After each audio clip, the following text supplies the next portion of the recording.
Então, olá a todas e todos. Agradeço a oportunidade de conversar sobre esse tema tão importante nesse momento que a gente tem passado aí com essa crise, com essa pandemia, né? Vou tentar centrar um pouco aqui em umas questões conceituais, né, mais nas questões pedagógicas, né, que é a minha área de formação e a área que eu tenho pesquisado e militado aí.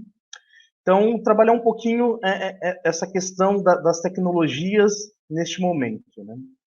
É importante a gente aprender alguns discursos que estão em voga, né? Em momentos de crise como esse, é muito comum a gente ouvir um apelo à inovação, um apelo à criatividade. É com inovação, é com criatividade que a gente vai superar essa crise. E é lógico que o campo educacional é muito fértil a toda essa questão ideológica, a todas essas ideias, né? Então, acho que no primeiro momento a gente tem que ter claro o seguinte, né? Não é momento da gente tomar decisões apressadas, não é o momento da gente cair nessa lógica da competitividade, nessa lógica de fazer qualquer curso, de fazer de qualquer jeito, né? É um momento de reflexão, que a gente precisa parar e pensar os caminhos aí que a gente vai tomar, né? É muito claro o fundo ideológico que tem nessas questões, né? Lógico, sempre a ideologia e a ideologia enquanto concepção de mundo, fundo, né? Um conjunto de ideias materializadas na forma como seres humanos produzem a sua existência. É sempre importante a gente pensar em como essas ideias vão surgindo na sociedade. Primeiro, um conceito ideológico que a gente tem de sociedade da informação, né? Como se o capitalismo tivesse acabado, como se a gente tivesse em outro momento de organização societária, e não, né? A gente sabe que a gente vive num capitalismo, que a base é a exploração de um ser humano pelo outro, que a base a geração de lucro, a produção de mais valor. E a ideia, né, essa ideologia de sociedade da informação, ela vem carregada de de falsos princípios, por exemplo, que o conhecimento estaria democratizado em nossa sociedade. A gente sabe muito bem, né, o professor Roberto Lerner levanta essa questão aí muito bem, essa questão dos dados, né, da porcentagem mínima que a gente tem aí de acesso à internet, de acesso aos meios, até porque tudo isso também é mercado, né? Como Marx dizia, o capital de tudo se apropria. Então, para você ter acesso a isso, você tem que entrar na lógica do consumo. No campo educacional, isso é difundido de uma maneira muito cruel, né? Que as tecnologias seriam aí as salvadoras da pátria, né? Tem aquela historinha muito famosa que costumam contar de que se alguém entrasse em estado de hibernação no século XVII e acordasse hoje, ele ia ver um mundo mudado, mas se ele chegasse numa escola, ele ia ver a mesma coisa, né? Então, que a escola não acompanhou o desenvolvimento da sociedade. E a gente sabe que tudo isso faz parte de um processo que é o processo de criação de um mercado consumidor, né? Eu questiono muito essa questão das tecnologias, né? A validade e da necessidade das tecnologias não ser pelo seu valor realmente pedagógico, mas pelo mercado consumidor que você cria a partir do momento que você instaura essa necessidade das tecnologias. Bom, falando isso, é importante dizer que eu não sou contra as tecnologias, acho que as tecnologias têm que ser usadas, têm que ser dominadas por todos, né, têm que ser socializadas, né. Falo isso porque, como essa ideologia está tão difundida, quando a gente faz críticas à tecnologia, logo vem alguém chamar a gente de tecnófobo, né, de uma tecnofobia, e não é essa a questão, né? Eu acho que a gente precisa desmistificar, né, a ideia das tecnologias, principalmente das tecnologias educacionais, né? Pensar aí que existe um fetiche tecnológico muito grande para a gente conseguir trabalhar a partir disso.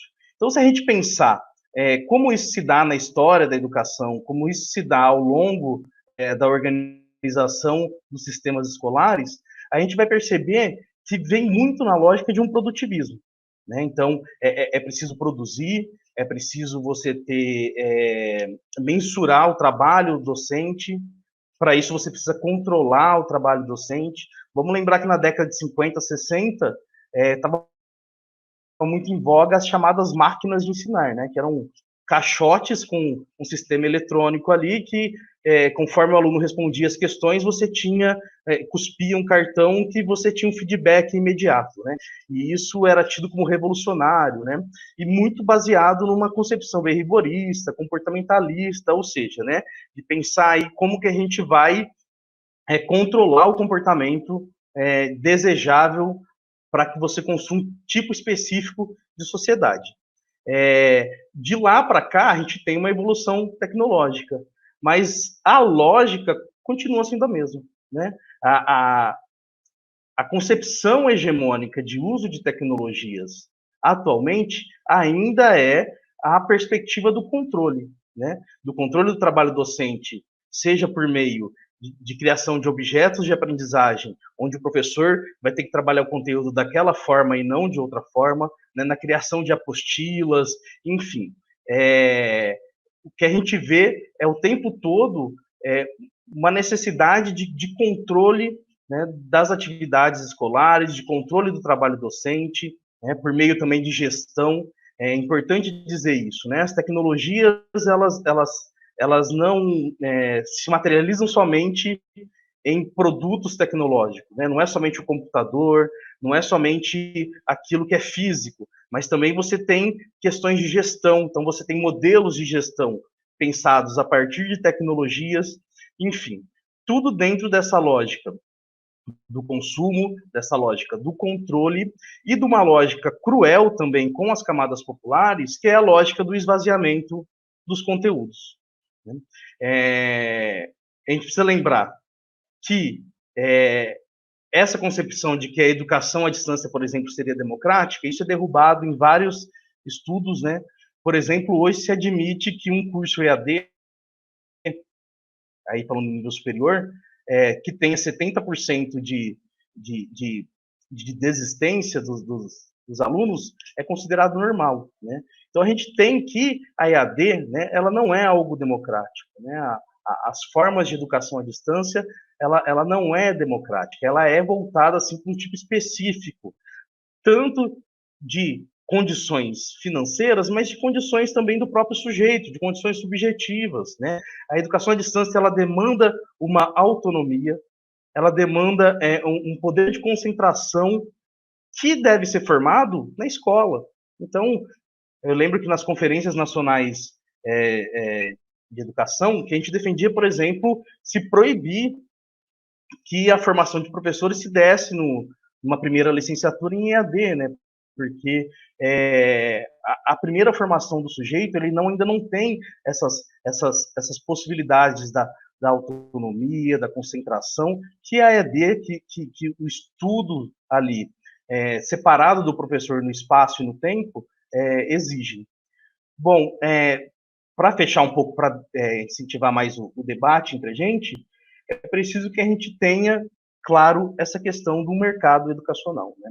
De como estão entrando na educação básica esses conjuntos didáticos baseados em tecnologias, principalmente digitais, hoje em dia, né? Se a gente acompanhar os boletins aí econômicos, a gente vai ver que as empresas de tecnologia educacional, elas estão tendo altas, né, nunca acontecidas antes, né, que nunca tiveram antes. Né? Então a gente tem todo um mercado que está muito de olho nessas possibilidades. E quando a gente vê, por exemplo, grupos empresariais como Todos pela Educação, né, que congrega a Fundação Lehman, Fundação Itaú, né, esses sujeitos, eles estão de olho nesse mercado. No mercado que é lucro, né? A gente tem uma defesa militante de que educação não é mercadoria, né? O professor Romualdo Portela, da USP de São Paulo, ele brinca, né? Não é mercadoria só na nossa cabeça de militante, porque educação é uma mercadoria muito valiosa. Mas além dessa questão da mercadoria, esses empresários, dentro dessas fundações, trabalham também com uma questão muito importante, que é garantir a formação de uma subjetividade, garantir uma formação de um tipo de sujeito, né, viável nas condições capitalistas, né? Então, o apelo, por exemplo, ao consumo é muito forte nesses materiais, né? O apelo a que o sujeito se adapte à sociedade capitalista, ou melhor, né? Que a sociedade capitalista é a única forma de existência societária e que não pode existir outra. Está muito claro nesses modelos didático-pedagógicos, e a gente precisa ter muito claro isso até para a gente poder resistir a tudo isso. Então, eu penso que o lema que a unidade classista tem tomado de que a vida acima do lucro é importantíssimo e a gente tem que trabalhar mesmo nesse sentido. Então, eu termino por aqui e aguardo o debate.